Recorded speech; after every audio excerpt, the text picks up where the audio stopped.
Hey there. I was getting ready to head to bed and I saw something that I thought was important enough to share with you. So so here we go. If you don't know what chemtrails are and you haven't been living on the planet Earth for the last 10 years, this is what a chemtrail looks like. And you can tell because they sit up in the sky forever. Now, when I was a kid, I noticed that, some planes sprayed this thing out behind them that lasted forever and some didn't. And I thought that was weird. So people have been documenting this very well. I'm not going to go over this stuff. I mean, you can go look at the huge body of evidence that proves that the U.S. government has been using chemtrails to block out the sun and engage in geoengineering. Now, I think one of the byproducts of that is the neurological diseases and the crazy health epidemic we have in this country. So what I found interesting today was, for the first time in a long time, I went outside and I saw a blue sky. And I almost forgot what they looked like. It's been so long since I've seen one. Usually my sky looks a little something like this. Here's, something that kind of looks similar on certain days. Look how weird that is, like the shapes of it. There's a crazy picture I'm going to show you up here. They've literally carved the Star of David into the sky with chemtrails. That's crazy. That's insane. I doubt that's photoshopped. I guess it could be, but it's pretty crazy. This guy's talking about the bees dying off. That makes sense. That's what a chemtrail looks like on the crossing pattern. That's crazy. Look at that. Look at that. But today I went outside and it's a freaking blue sky, So I came on here and looked, bam, right there. Stay at home. Noon, clear sky, safe comms. Q. That was today. That was at noon.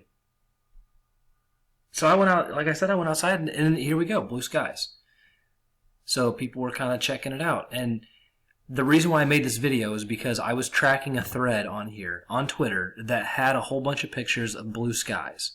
And people were reporting in from all over the country where they were seeing blue skies and where they were still seeing bits of chemtrails. And while I was looking at it, I checked another tab and I went back to find it. It was on the top tab and it was gone. And I could not find the thread again. So, this is, I forgot what was on this tab. Oh, shoot. Well, this is what we're talking about, too. So there was another Q drop a second ago. This was like literally 2 hours ago. No, just minutes ago.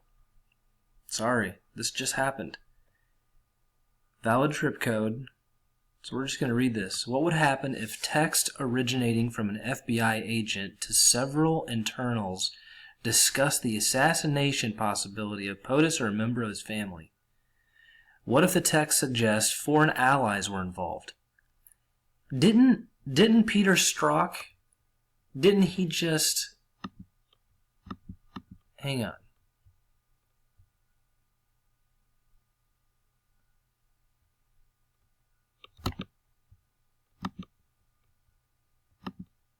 Okay, I'm kind of putting this together in real time. Forgive me here. Yeah. So this shit just happened today, where the FBI said they lost this guy's text messages starting on the day that Trump was elected or took office, and ending on the day that he joined the Mueller investigation. Or the Mueller investigation started. So they lost all those text messages. But the DOJ says they already have them. Or they still have them. So, that doesn't... wow. That's crazy. So what if Peter Strzok and those other guys involved in those text messages were plotting an assassination attempt?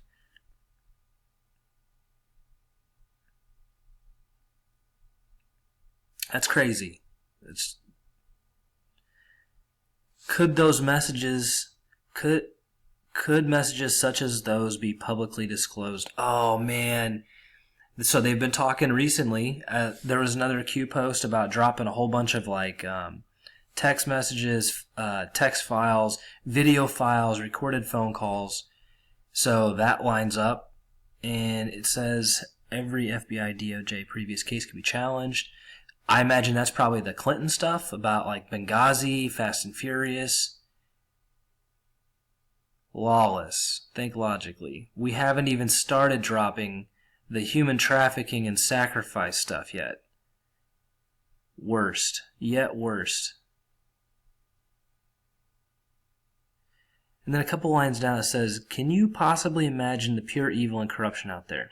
Those you trust are the most guilty of sin. Who are we taught to trust? If you are religious, pray. And there was another post I saw a second ago that said, there it is. Oh, bingo. Pray, pray. Notice the similarity.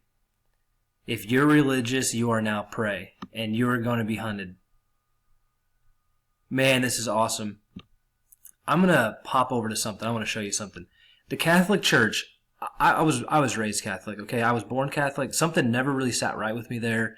I know they had all the pedophile priest stuff, but I was kind of holding out judgment. I didn't want to, convict everybody, in my opinion, and say all priests were bad. Like, I think there's just a couple bad apples. But the Catholic Church, the cover-up part of it, is disgusting and corrupt. And I'm going to show you something.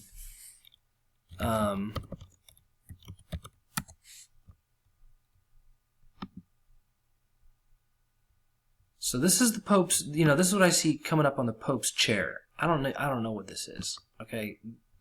I'm going to keep going. I'm going to pause this 1 second. And I'm back. So this is what I was trying to see. Just one keyword off. Look at this fucking chair. Look at this. Look, does that look holy to you? Do you see Jesus anywhere? I mean, let's not even get into this thing out here. I mean, he's sitting in a chair. Is that John Paul? I think that's Pope John Paul. Sitting in a chair with an upside-down cross on it. And then the bent cross, if you don't know about that, I'm not going to talk about that. But, I mean, look at this fucking chair. My God. Look at that thing. Could you invent a scarier fucking chair? Look at this thing.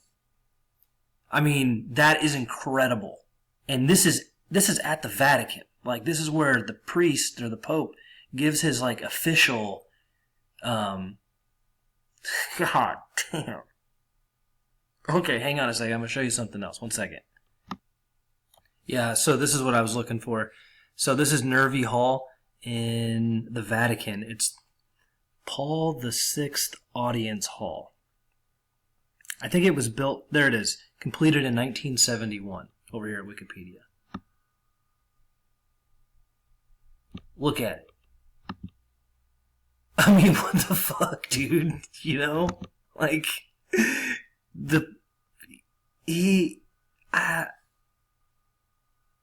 it's a damn snake. It's a snake's mouth.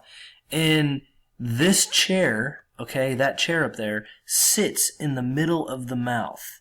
And the snake talks to you in this audience hall. And the Pope, the head of this church, sits in this chair right here. I'm going to go back to something. There's a better picture of it. There's that. Look at this. Look at this shit. I mean,